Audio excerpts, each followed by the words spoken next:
Сәлеметсіздер комиссия мүшелері және ұстаздар. Мен Жұмағали Мадина, өзімнің жобамды ұсынамын. Жобамның тақырыбы жасанды интеллект көмегімен қызықты физика. Ал бағыты жасанды интеллект білім беру саласында. Жобамның мақсаты жасанды интеллект оқу процесінде қолданудың тиімділігін анықтау және оның 7 сынып оқушыларының білім сапасындағы әсерін зерттеу.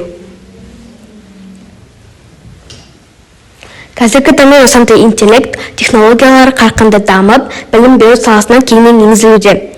Жасанды интеллект адамның ойлау, үйрену және шешім қабылдау қабілеттерін моделдейтін жаңа технология. Соңғы зерттеулерге сәйкес жасанды интеллект қолдану оқушылардың оқу нәтижесін 20-30%-ға дейін жақсарта алады. Бірақ мектеп деңгейінде, әсіресе 7 сыныпта оның тиімділігі толық зерттелмеген. Сондықтан бұл тақырып өзекті болып табылады. Зерттеудің негізгі мақсаты жасанды интеллекттің физика пәнінің оқытуда қолданудың тиімділігін анықтау.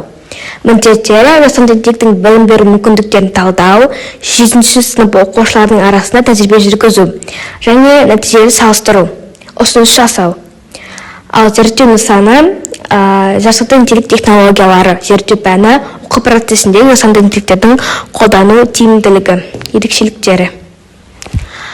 Зерттеу 7 сыныптағы 21 оқушының арасында өтті. Зерттеу барысында эксперимент, бақылау, сауалнама, тестілеу сияқты әдістер қолданылды. Физика пәнінің жай механизмдер тақырыбы алынды. Жасанды интеллекттің көмегімен оқу материалдары storybook, яғни әңгіме түрінде дайындалды. Оқушыларға тақырып оқиға арқылы түсіндірілді.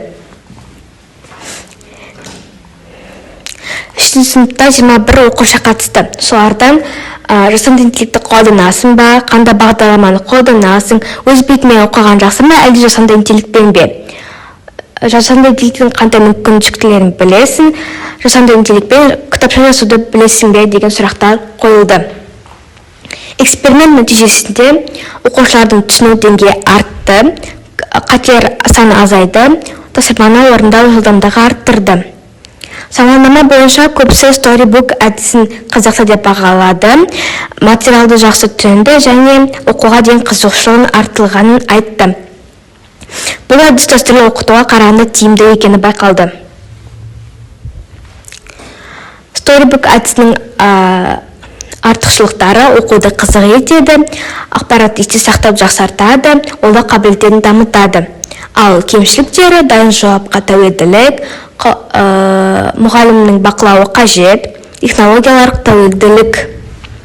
Жасанды интеллекттің артықшылығы әр оқушыға жеке тәсіл,